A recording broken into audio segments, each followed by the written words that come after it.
بسم الله الرحمن الرحيم نحمده ونصلي على رسوله الكريم أما بعد أعوذ بالله من الشيطان الرجيم بسم الله الرحمن الرحيم لا يستوي منكم من أنفق من قبل الفتح وقاتل أولئك أعظم درجة من الذين أنفقوا من بعد وقاتلوا وَكُلًّا وَعَدَ اللَّهُ الْحُسْنَى وَاللَّهُ بِمَا تَعْمَلُونَ خَبِيرٌ وقال النبي صلى الله عليه وسلم من مات ولم يغزو ولم يحدث بها نفسه مات على شعبة من نفاق صدق الله العظيم وصدق رسوله النبي الكريم۔ بزرگان محترم اور عزیز دوستو،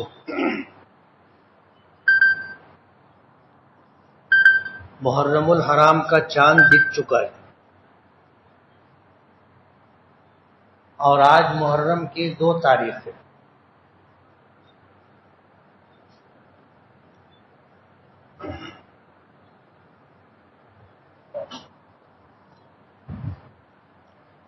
اسلامی تاریخ کا یہ پہلا مہینہ ہے۔ گزشتہ ہفتے اسی تعلق سے کچھ تمہیدی بات رکھی تھی کہ اسلام کی تاریخ شہادتوں سے لبریز ہے۔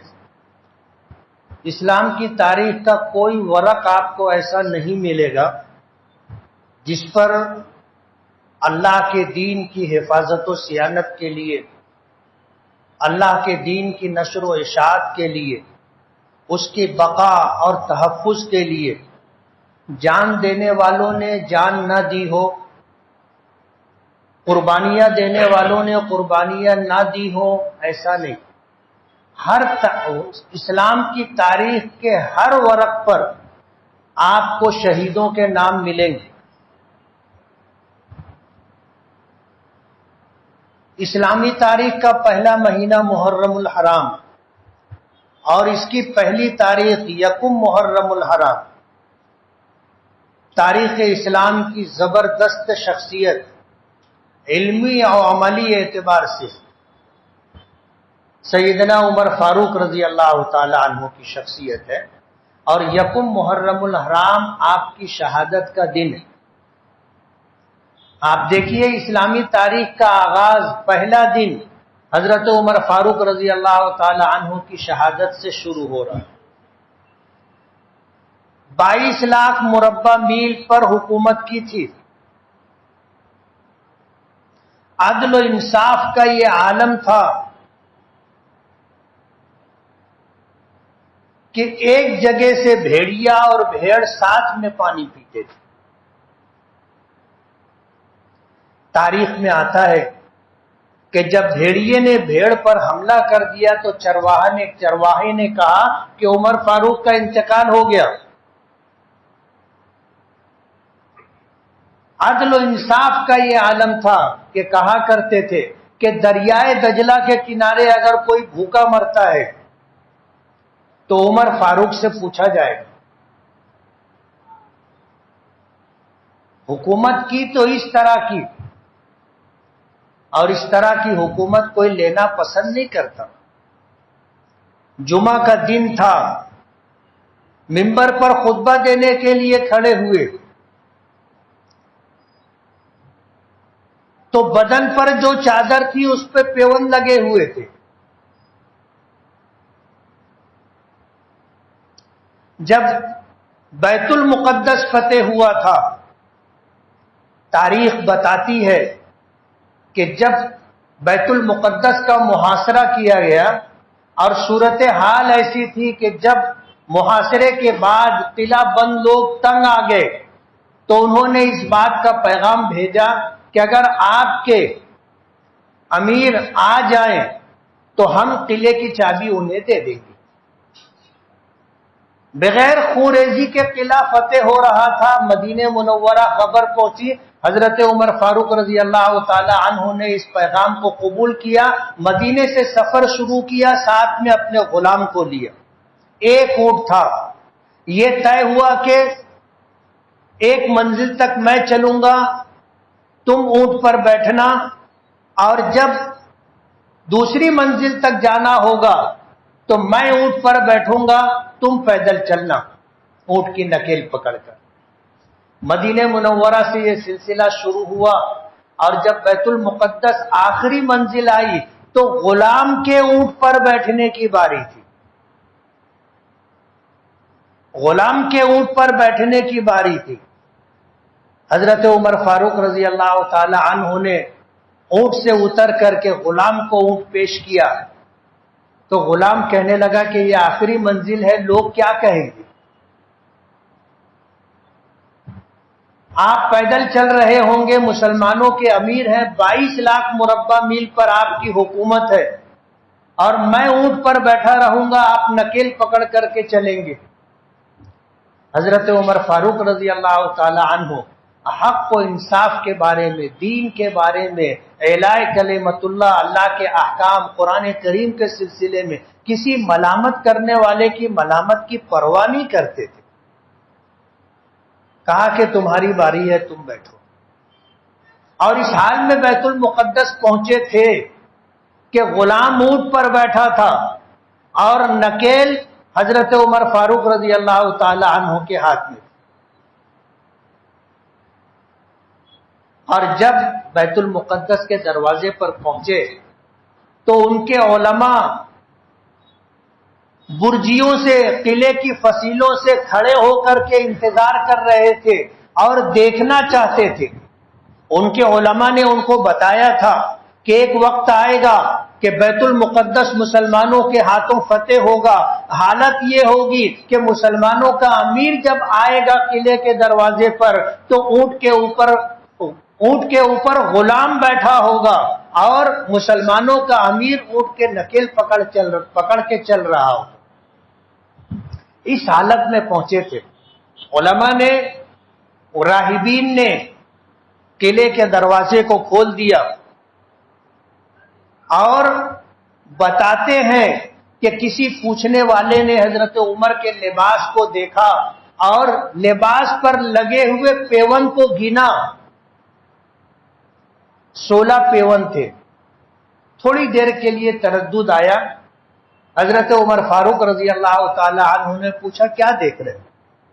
کہنے لگے کہ ہمیں بتایا گیا ہے کہ جس وقت بیت المقدس فتح ہوگا اور مسلمانوں کا امیر آئے گا تو اس کے لباس میں 17 پیوند ہوں گے۔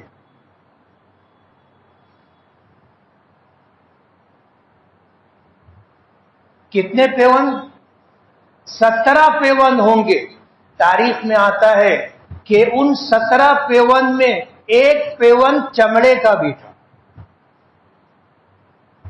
حضرت عمر فاروق رضی اللہ تعالی عنہ نے اپنا بایاں ہاتھ اٹھایا تو ایک پیوند اندر کی طرف تھا۔ انہوں نے قلعے کی چابی سپرد کر دی۔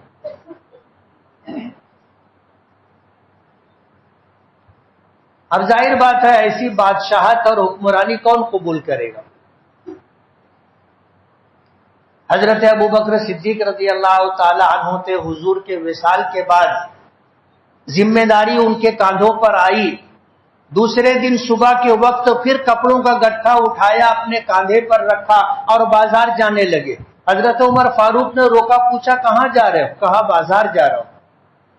کہا کہ آپ بازار چلے جاؤ گے تو مسلمانوں کے معاملات، ان کے امور کون دیکھے گا؟ تو حضرت ابو بکر نے کہا کہ اگر میں یہ کام کروں گا تو میرے گھر والوں کا گزر بسر کیسے ہوگا، گھر کیسے چلے گا؟ تو صحابہ کرام کو جمع کیا گیا اور یہ طے کیا گیا کہ مسلمانوں کے امیر کا وظیفہ طے کیا جائے کہ انہیں ایک دن کے لیے بیت المال سے کیا خرچ دیا جائے گا۔ حضرت ابوبکر صدیق رضی اللہ تعالیٰ عنہ کا وظیفہ طے ہوا، مسلمانوں کے معاملات دیکھنے لگے۔ تاریخ میں آتا ہے کہ بچے گھر میں میٹھا کھانے کی فرمائش کر رہے تھے، اہلیہ نے جو وظیفہ یومیہ ملتا تھا ایک دن کا، اس میں سے تھوڑا تھوڑا بچا کر کے کچھ جمع کیا اور ایک دن میٹھا تیار کیا۔ دسترخوان پر میٹھا دیکھ کر حضرت ابوبکر صدیق نے پوچھا تھا کہ یہ کیا ہے، کہاں سے آیا؟ بتایا اس طرح۔ تو حضرت ابوبکر صدیق نے جو وظیفہ بیت المال سے ملتا تھا اور روزانہ اہلیہ بیوی جتنا اس میں سے بچا لیتی تھی، وظیفے میں اتنا کم کروا دیا کہ 10 روپیہ مجھے ملتا ہے، اس میں سے یہ اتنا کم کر لیا جائے، میرا گزارا اتنے کم پر بھی ہو جائے گا۔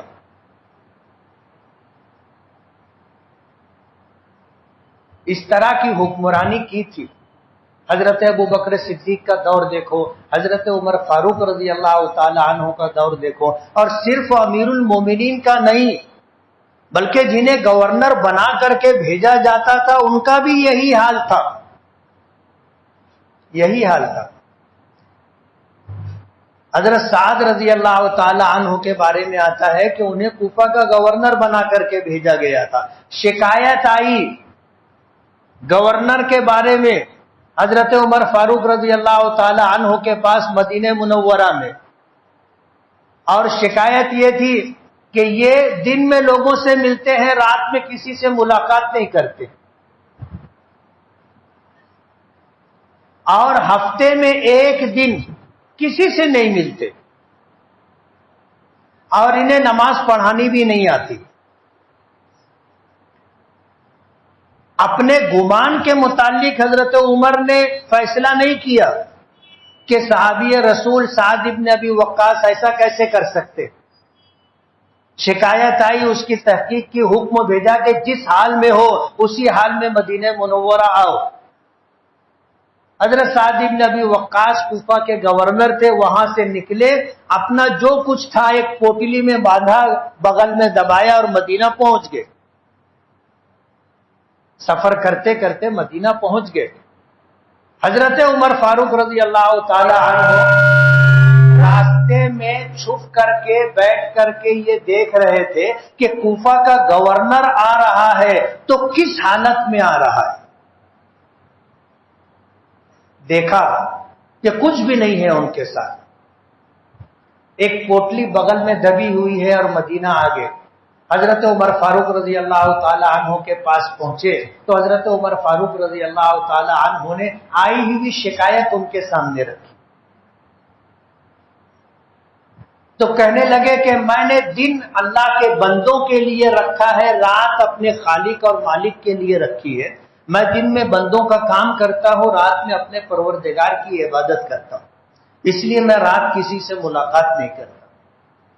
کہا کہ ہفتے میں ایک دن تم دن میں بھی کسی سے نہیں ملتے، تو کہنے لگے کہ میرے پاس ایک ہی جوڑا کپڑا ہے، اور ایک دن ایسا ہوتا ہے کہ میں گھر کا دروازہ اندر سے لگا کر کے اس کپڑے کو اتار کر کے دھوتا ہوں، اس کے سوکھنے کا انتظار کرتا ہوں، جب سوکھ جاتا ہے تو پہنتا ہوں، میرے پاس دوسرا جوڑا نہیں ہے۔ حضرت عمر فاروق نے کہا کہ تیسری شکایت یہ ہے کہ تمہیں نماز پڑھانی بھی نہیں آتی۔ تو کہنے لگے کہ امیر المومنین میں نماز پڑھتا ہوں، آپ دیکھیے اگر میری نماز میں کوئی بات قابل اصلاح ہوگی تو آپ اس کی اصلاح فرما دیں۔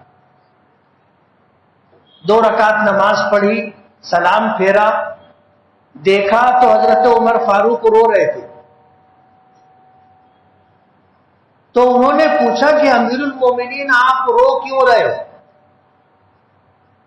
تو حضرت عمر فاروق رضی اللہ تعالی عنہ نے فرمایا تھا کہ لقد ذکرتنی صلاۃ رسول اللہ صلی اللہ علیہ وسلم، کہ سعد تم نے تو مجھے حضور کی نماز یاد دلا دی۔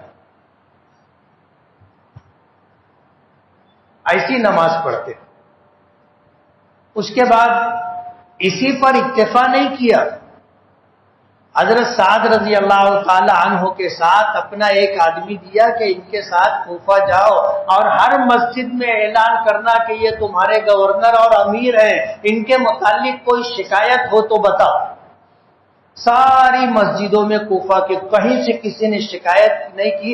ایک مسجد تھی مسجد بنی عبس، وہاں ایک شخص نے کھڑے ہو کر کے یہی شکایت کی. حضرت سعد رضی اللہ تعالی عنہ نے اس شکایت کے سامنے آنے کے بعد کہا، بددعا دی، اللہ سے، اللہ کی بارگاہ میں فریاد پیش کی کہ اللہم ان کان ھذا صادقا، بددعا دی کہ اللہ اگر یہ اپنی شکایت میں سچا ہے تو ٹھیک، اور اگر اپنی شکایت میں یہ جھوٹا ہو، اللہم ان کان ھذا کاذبا فاقبل فیہ ثلاث دعوات، تو اس کے بارے میں میری 3 بددعا قبول کر. اگر یہ شکایت کرنے میں جھوٹا ہے تو اس کے بارے میں میری 3 شکایت قبول کر لے. وہ یہ، اللہم اطل عمرہ، اے اللہ اس کی عمر لمبی کر دے. ہم لوگ تو دعا دیتے ہیں نا لوگوں کو، جس کو دعا دیتے ہیں بولتے ہیں اللہ لمبی عمر عطا کرے. حضرت سعد بن ابی وقاص نے بددعا دی تھی اور یہ کہا تھا کہ اللہ اگر یہ شکایت کرنے میں جھوٹا ہے تو اس کے بارے میں میری 3 بددعائیں قبول فرما. اللہم اطل عمرہ، اے اللہ اس کو لمبی عمر عطا فرما. وَأَطِلْ فَقْرَهُ، اور اس کی فقر اور محتاجگی بڑھا دے. وَعَرِّضْهُ عَلَى الْفِتَنِ، اور اس کو فتنوں میں مبتلا کر دے. واپس مدینہ منورہ آ گئے. حضرت عمر فاروق رضی اللہ تعالی عنہ نے کسی جگہ ان کو پھر گورنر بنا کر جانے کا حکم دیا. ہاتھ جوڑ کر کے معافی مانگ لی کہ اب میں کہیں گورنر بن کر کے نہیں جاؤں گا، میں مدینہ منورہ میں رہنا چاہتا ہوں. تاریخ میں آتا ہے کہ وہ شخص جس کو بددعا دی تھی کہ اللہ اس کو لمبی زندگی دے، اس کی محتاجگی اور فقر کو بڑھا دے، اس کو فتنے میں مبتلا کر دے، راستے پہ کھڑے ہو کر کے بھیک مانگا کرتا تھا، کوئی اس کو بھیک دیتا نہیں تھا. عمر اتنی لمبی ہو گئی تھی کہ یہ بھویں جھک کر آنکھوں پر آ گئی تھی. اس کو اگر دیکھنا ہوتا تھا تو ایسے بھووں کو اٹھانا پڑتا تھا، تب اس کو آنکھ کھلتی تھی اور دکھتا تھا. اتنی لمبی عمر ہو گئی تھی. خیر القرون کا زمانہ تھا، راستے پہ کھڑے ہو کر کے بھیک مانگتا تھا، کوئی اس کو بھیک نہیں دیتا تھا. اور قریب سے گزرتے ہوئے اگر کسی خاتون کی آہٹ محسوس ہوتی تھی تو یہ اس کو چھیڑتا تھا. ظاہر بات ہے راستہ چلتے کسی خاتون کو کوئی چھیڑے اور زمانہ اچھا ہو تو آپ سوچو کیا حال ہوگا. آج کوئی کسی کو چھیڑ کر کے دیکھ لے، جو آس پاس میں موجود ہوگا سبھی مل کر کے مارتے. تو اس زمانے میں بھی لوگ مارتے تھے، جوتوں سے مارتے تھے. لوگوں نے اس سے پوچھا کہ اتنے بوڑھے ہو گئے ہو، اب تم نے رکھا کیا ہے، کیوں عورتوں کو چھوڑتے ہو؟ تو وہ شخص کہتا تھا اصابتنی دعوت سعد، مجھے سعد ابن ابی وقاص کی بددعا لگ گئی. جب ایسا ہوتا ہے تو مجھے اپنے اوپر قابو نہیں رہتا، میں کیا کرتا ہوں مجھے احساس نہیں ہوتا. مجھے سعد ابن ابی وقاص کی بددعا لگ گئی. زمانہ ایسا تھا. مجھے جو بات کہنی ہے بہت مختصر. حضرت حسین رضی اللہ تعالی عنہ کی شہادت واقعہ کربلا اگلے ہفتہ زندگی رہی تو سناؤں گا، لیکن اس کی تمہید مجھے اس وقت آپ لوگوں کو دینی. حکمرانی ایسی تھی. حضرت ابوبکر صدیق کی خلافت دیکھو، حضرت عمر فاروق کی خلافت دیکھو، زندگی کیسی گزری. جمعہ کا دن تھا، کچھ مال آیا تھا، عراق وغیرہ کی فتوحات ہوئی تھی اور وہاں پر مال غنیمت آیا تھا اور اہل مدینہ پر تقسیم ہوا تھا. مدینہ کے رہنے والوں کو ایک ایک چادریں ملی تھی. حضرت عمر فاروق رضی اللہ تعالی عنہ جمعے کا خطبہ دینے کے لیے ممبر پر چڑھے تو ان کے جسم پر دو چادر تھی، ایک چادر لنگی کی جگہ اور ایک چادر اوپر کا جسم ڈھانکنے کے لیے۔ خطبہ دے رہے تھے، ایک شخص مسجد میں کھڑا ہو گیا اور اس نے کہا کہ پورے مدینے میں ہم لوگوں کو ایک ایک چادر ملی ہے، آپ نے دو چادر کیسے لی؟ آپ نے دو چادر کیسے لی؟ حضرت عمر فاروق رضی اللہ تعالی عنہ خاموش رہے۔ ان کے بیٹے عبداللہ ابن عمر کھڑے ہوئے اور کہنے لگے کہ میرے والد کو ایک ہی چادر ملی تھی، مجھے ایک چادر ملی تھی، میں نے اپنی ایک چادر اپنے والد گرامی عمر ابن خطاب کو دی ہے۔ تو ان کے جسم پہ جو دو چادر نظر آ رہی ہے، ایک میری دی ہوئی ہے، ایک ان کی اپنی۔ اس طرح کی حکمرانی تھی۔ حضرت عثمان غنی کا زمانہ آیا اور حضرت علی رضی اللہ تعالی عنہ کا زمانہ آیا۔ حضرت عثمان غنی رضی اللہ تعالی عنہ کی شہادت ہوئی، جس کا تذکرہ میں نے پچھلے چند دو ہفتہ تین ہفتہ پہلے کیا تھا۔ 2 ہفتہ پہلے اس بات کا، ان کی شہادت کا تذکرہ تھا۔ حضرت علی کی شہادت ہوئی، چوتھے خلیفہ تھے اور خلافت راشدہ کا زمانہ ختم ہو گیا۔ نبی کریم صلی اللہ علیہ وسلم نے پیشن گوئی فرمائی تھی کہ خلافت راشدہ کا دور رہے گا، اس کے بعد ملوکیت اور بادشاہت آ جائے گی۔ حضرت علی کے بعد حضرت معاویہ، حضرت حسن امیر بنے تھے۔ حضرت حسن رضی اللہ تعالی عنہ نے خلافت سے دستبرداری اختیار کرتے ہوئے حضرت معاویہ سے صلح کرتے ہوئے دستبردار ہو گئے، حکومت حضرت معاویہ کے سپرد ہو گئی۔ یعنی مسلمان 2 دھڑوں میں بٹے ہوئے تھے، ایک طرف حضرت علی تھے، ایک طرف حضرت معاویہ۔ حضرت علی کی شہادت ہوئی تو مسلمانوں نے حضرت حسن کو امیر بنایا۔ نبی کریم صلی اللہ علیہ وسلم کی پیشن گوئی تھی کہ لعل اللہ یصلح بین فئتین عظیمتین۔ حضور نے فرمایا تھا ابنی ھذا سید، میرا یہ بیٹا حسن سید ہے، سردار ہے، اللہ تعالیٰ اس کے ذریعے مسلمانوں کی 2 بڑی جماعتوں میں صلح کروا دے گا۔ اور حضرت حسن نے حضرت معاویہ کے حق میں دستبرداری اختیار کی اور مسلمانوں کا 2 دھڑا جو بٹا ہوا تھا، جس کی وجہ سے جنگ صفین اور جنگ جمل کا معرکہ پیش آیا تھا، حضرت حسن کے ذریعے سے مسلمانوں کی دونوں بڑی جماعتیں آپس میں متحد ہو گئیں۔ اب خلافت 2 جگہ نہیں، ایک جگہ آ گئی۔ حالات بدل گئے تھے، حالات بدل گئے تھے اور حکمراں کیسا ہونا چاہیے، حکمرانی کیسے کرنا چاہیے، حضرت ابوبکر، حضرت عمر، حضرت عثمان، حضرت علی، یہ زمانہ لوگوں نے دیکھا تھا۔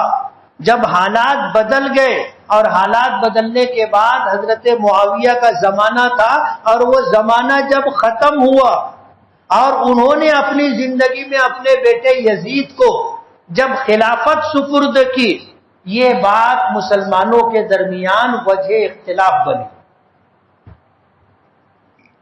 اللہ کے نبی صلی اللہ علیہ وسلم نے اپنی جگہ حضرت ابوبکر صدیق کو متعین کیا۔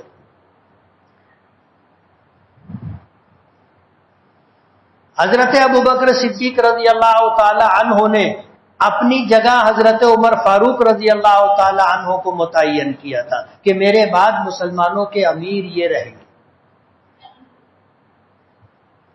لوگوں نے کہا کہ آپ اتنے سخت آدمی کو مسلمانوں کا امیر بنا رہے ہو کہ جینا مشکل ہو جائے گا۔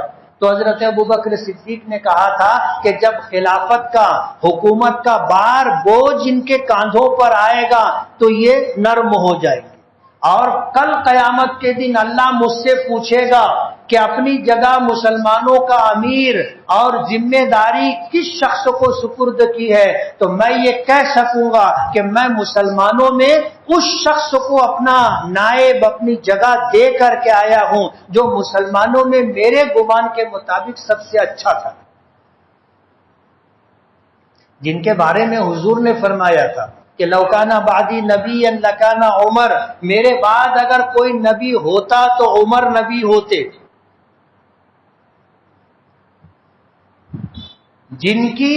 جن کے بارے میں یہ آتا ہے موافقات عمر کے نام سے کہ قرآن کریم میں 17 آیتیں اور واقعات ایسے ہیں جو حضرت عمر فاروق رضی اللہ تعالی عنہ کے مشورے کے مطابق، یعنی جو مشورہ حضرت عمر نے دیا تھا اسی کی موافقت میں اللہ پاک نے حکم نازل فرمایا۔ حکم تو اللہ پاک کا تھا، لیکن بات پہلے جو حضرت عمر نے کہی تھی اللہ پاک نے اس کی تائید فرمائی، اس کو موافقات عمر کہا جاتا ہے۔ بدر کا معرکہ پیش آیا تھا اور 70 قیدی گرفتار ہوئے تھے، 70 مارے گئے تھے، واصل جہنم ہوئے تھے، 70 گرفتار ہوئے تھے۔ نبی کریم صلی اللہ علیہ وسلم نے عام مسلمانوں کو جمع کیا اور مشورہ فرمایا کہ ان بدبودار لوگوں کے بارے میں تمہاری کیا رائے؟ حضرت ابو بکر صدیق نے کہا تھا کہ یہ ہمارے رشتہ دار ہیں، پرانے جان پہچان کے لوگ ہیں، ہم اگر ان پر احسان کریں گے اور فدیہ لے کر ان کی جان بخشی کر دیں گے، ہمارے حسن سلوک سے متاثر ہو کر ہو سکتا ہے یہ اسلام قبول کر لیں، اور جو مال ملے گا وہ مسلمانوں کی ضروریات کے لیے کام آئے گا۔ حضور نے حضرت عمر سے پوچھا کہ عمر تمہاری کیا رائے ہے؟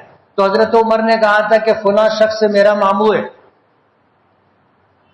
اور یہ فلاں ابو بکر کا بیٹا ہے اور یہ فلاں عثمان کا ماموں ہے، عثمان کا چچا ہے۔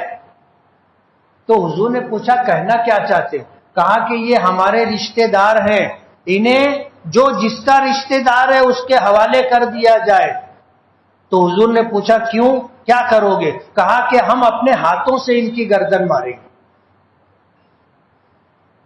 ہم اپنے ہاتھوں سے ان کی گردن ماریں گے اور قیامت تک آنے والے لوگوں کو بتا دیں گے کہ جو محمد کا نہیں وہ ہمارا بھی نہیں،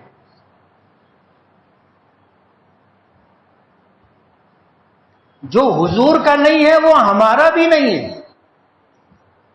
ابو بکر کے بیٹے کو ابو بکر کے سپرد کرو، میرے ماموں کو میرے سپرد کرو، عثمان کے چچا کو عثمان کے سپرد کرو، رشتہ داریاں بتائی اور کہا کہ ان کی گردن ہم خود اپنے ہاتھوں سے ماریں گے، ان کا سر اتاریں گے اور لوگوں کو بتائیں گے کہ جو محمد کا نہیں وہ ہمارا بھی نہیں۔ حضور نے فرمایا کہ عمر تم جلالی ہو، تمہاری رائے بھی جلالی ہے، مجھے ابو بکر کی رائے سے اتفاق ہے۔ آپ نے فیصلہ فرمایا کہ جو گرفتار شدہ لوگ ہیں ان کے رشتہ دار جو مکے میں ہے ان کی جان بخشی کا فدیہ لے کر کے آئے اور ان کو آزادی دے دی جائے گی، اور ان میں سے جو لکھنا پڑھنا جانتا ہے وہ مدینے کے انصار و مہاجرین کے بچوں کو لکھنا پڑھنا سکھا دے، اس کو بھی آزاد کر دے۔ یہ فیصلہ ہو گیا۔ فیصلے کے بعد حضور رونے لگے۔ صحابہ کرام نے پوچھا کہ اللہ کے رسول آپ کیوں رو رہے؟ تو حضور نے فرمایا قرآن کریم کی آیت نازل ہوئی ہے، قرآن کریم کی آیت نازل ہوئی، اللہ کا حکم ہے کہ ان کے خون سے زمین کا سینہ رنگین کیوں نہیں ہوا، ہونا چاہیے تھا، اور یہی حضرت عمر کی رائے تھی۔ حضور فرما رہے تھے کہ میں مدینے کے آسمان پر اللہ کا عذاب دیکھ رہا ہوں، اگر میں نے بغیر مشورے کے یہ فیصلہ کیا ہوتا تو مدینے پر اللہ کا عذاب نازل ہوتا۔ حضرت عمر کی رائے تھی ان کی گردن ماری جائے، اور یہی منشا اللہ پاک کی بھی۔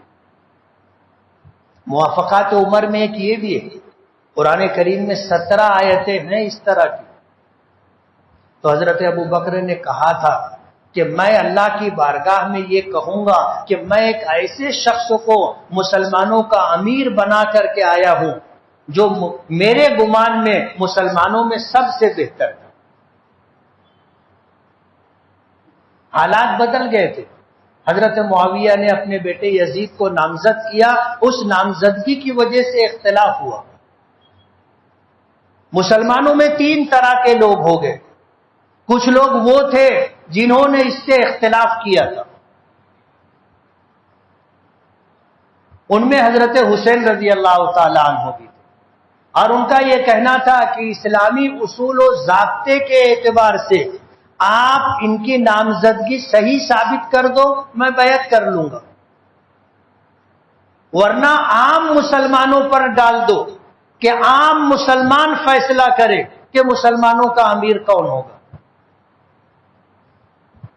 ایک طبقہ اختلاف کرنے والوں کا تھا، ایک طبقہ وہ تھا جو جبر و دباؤ میں آ کر کے ان کی حمایت، اس فیصلے کی حمایت کر رہا تھا، اور ایک طبقہ وہ تھا جو خاموش تھا، نہ اس نے یہ کہا کہ صحیح کیا گیا، نہ یہ کہا کہ غلط کیا گیا۔ 3 طرح کے لوگ تھے، 3 طرح کی سوچ تھی، تفصیل آپ سنیں گے۔ اختلاف کرنے والوں میں حضرت حسین رضی اللہ تعالی عنہ، اور میں یہ کہنا چاہتا تھا کہ حضرت ابو بکر نے حضرت عمر کو نامزد کیا تھا، حضرت عمر نے 6 لوگوں کو متعین کیا تھا کہ یہ 6 لوگ ہیں، ان 6 لوگوں میں سے مسلمان کسی کو امیر بنا دے۔ 6 لوگوں میں سے 3 لوگوں نے اپنے آپ کو ایک کے حق میں دستبرداری اختیار کی کہ میں نہیں رہوں گا، میں اپنا ووٹ کا حق ان کو دیتا ہوں۔ دوسرے نے کہا کہ میں امیر نہیں بنوں گا، میں اپنا حق ان کو دیتا ہوں۔ تیسرے نے کہا کہ میں امیر نہیں بنوں گا، میں اپنا حق ان کو دیتا ہوں۔ 6 لوگوں میں سے 3 کم ہو گئے، بچے کتنے؟ 3 بچے تھے، 3 بچے تھے، ان میں سے ایک تھے، انہوں نے بچے 3 میں ایک حضرت عثمان، ایک حضرت علی، ایک اور نام ذہن میں نہیں آ رہا ہے، تو انہوں نے کہا کہ ہم تینوں برابر ہیں۔ انہوں نے حضرت عثمان سے پوچھا کہ اگر میں آپ کے حق میں دستبردار ہو جاؤں تو آپ کے پاس 4 ووٹ ہو جائیں گے، اگر میں آپ کو ووٹ دے دوں اور مسلمانوں کا امیر آپ کو بناؤں تو آپ انصاف کرو گے مسلمانوں کے ساتھ؟ کہنے لگے کہ ہاں۔ کہا کہ اگر میں علی کو ووٹ دے دوں، ان کو امیر بنا دوں، تو کیا آپ علی کی اطاعت و فرما برداری کرو گے؟ تو حضرت عثمان نے کہا کہ ہاں۔ یہی بات انہوں نے حضرت علی سے بھی پوچھی۔ جب دونوں اس بات پر راضی ہو گئے کہ اگر امیر بنایا گیا تو مسلمانوں کے ساتھ انصاف کریں گے، اور اگر نہیں بنایا گیا تو جس کو امیر بنایا جائے گا اس کی اطاعت و فرما برداری کریں گے۔ جب یہ معاملات طے ہو گئے تو پھر اس شخص نے، اس صحابی نے حضرت عثمان غنی رضی اللہ تعالی عنہ سے کہا کہ آپ ہاتھ بڑھائیے، میں آپ کے حق میں دستبردار ہوتا ہوں اور آپ کے ہاتھ پر بیعت کرتا ہوں۔ اس طرح حضرت عثمان مسلمانوں کے امیر بنے۔ تفصیل ہے، وقت ختم ہو گیا ہے، لیکن یہ حالات جو بدلے اور ان حالات میں جو صورتحال بنی کہ جب حضرت حسن نے حضرت علی کی شہادت کے بعد حضرت معاویہ کے حق میں دستبرداری اختیار کی، اور حضرت معاویہ نے اپنے بعد اپنے بیٹے یزید کو نامزد کیا، تو صورتحال مسلمانوں میں اس طرح کی بن گئی کہ 3 دھڑوں میں لوگ تقسیم ہو گئے، اور پھر یہ صورتحال بنی کہ ایک نے اختلاف کیا، دوسری جماعت نے حمایت کی، تیسری جماعت نے خاموشی اختیار کی۔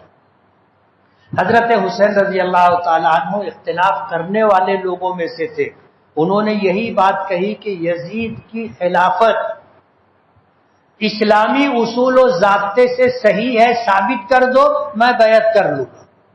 ورنہ یہ معاملہ عام مسلمانوں پر ڈال دیا جائے، جس کو ہم کہتے ہیں الیکشن، جس کو ہم کہتے ہیں جمہوریت، جس کو ہم کہتے ہیں سیکولرزم، عام مسلمان فیصلہ کریں گے کہ ان کا امیر کون رہے گا۔ لکھنے والوں نے لکھا ہے کہ دنیا کو جمہوریت کا سبق اسلام نے دیا ہے، عام مسلمان اپنا امیر چنیں گے، ورنہ اس سے پہلے جمہوریت نہیں تھی۔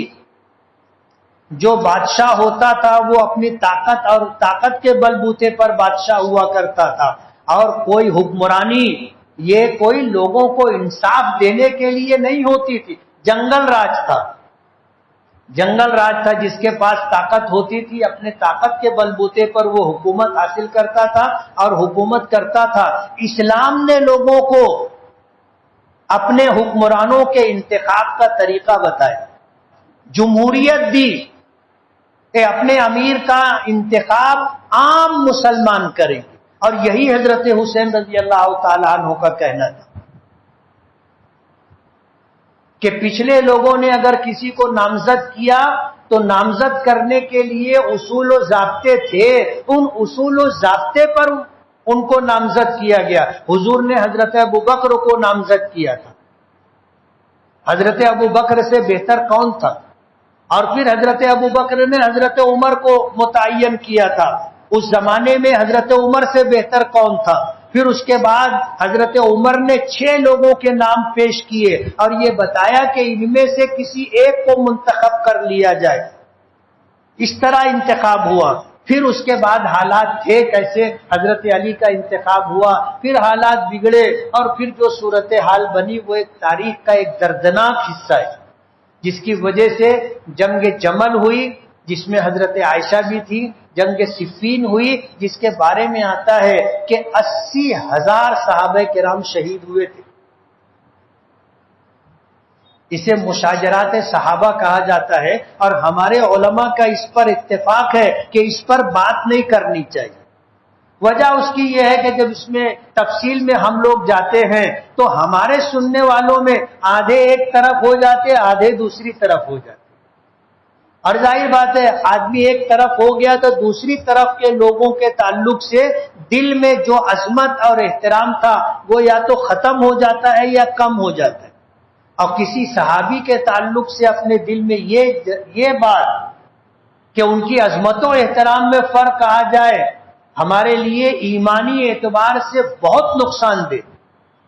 حضور نے فرمایا کہ میرے تمام صحابہ عادل ہیں، اصحابی کلہم عدول، میرے تمام صحابہ عادل ہیں، اور آپ نے یہ فرمایا کہ جو ان سے محبت رکھے گا وہ مجھ سے محبت کرتا ہے اس لیے ان سے محبت کرے گا، اور جو ان سے بغض و دشمنی رکھے گا اس کو مجھ سے بغض اور دشمنی ہے اس لیے میرے صحابہ سے بغض اور عداوت رکھتا ہے۔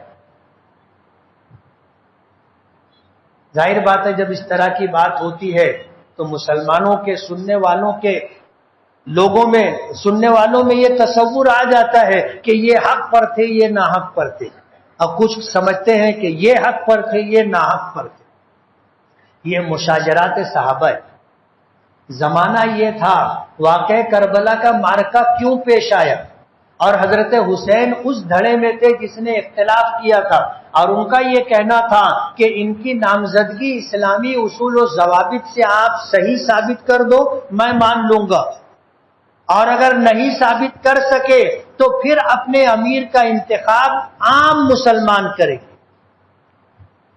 یہی چیز وجہ اختلاف بنی جو واقع کربلا کے وجود میں آنے کا سبب بنی، اور حضرت حسین رضی اللہ تعالی عنہ اور خانوادہ اہل بیت 70-72 لوگ کربلا کے میدان میں مسلمانوں کے ہاتھوں مارے گئے۔ بہت دردناک واقعہ ہے، بہت دردناک واقعہ ہے، لیکن کچھ لوگ ایسا سمجھتے ہیں کہ عاشورہ محرم کو اگر فضیلت ملی ہے تو وہ حضرت حسین رضی اللہ تعالی عنہ کی شہادت کی وجہ سے ملی ہے۔ کربلا میں پیش آنے والے مارکے کی وجہ سے ملی ہے، جبکہ قرآن و حدیث دیکھنے سے معلوم ہوتا ہے کہ ایسا نہیں۔ عاشورے کی فضیلت پہلے سے ہے، یہ تو اتفاق تھا کہ اس دن واقعہ کربلا بھی پیش آ گیا۔ کچھ لوگ سمجھتے ہیں کہ محرم کے مہینے میں حضرت حسین رضی اللہ تعالی عنہ کی شہادت، اہل بیت کی شہادت کا واقعہ پیش آیا، اس لیے محرم کا مہینہ منحوس ہے اور اس مہینے میں شادی نہیں کرنا چاہیے۔ اس مہینے میں جن بچوں کی پیدائش ہوتی ہے لوگ اس کو بھی برا سمجھتے، جبکہ ایسا کچھ بھی نہیں، اللہ نے کوئی دن منحوس نہیں بنایا۔ اور پھر محرم کو لے کر کے جو رسوم و رواجات اور خرافات امت کے درمیان آ گیا ہے اس کو بھی سمجھنے کی ضرورت ہے۔ اللہ تعالی ہمیں عمل کی توفیق عطا فرمائے۔ وآخر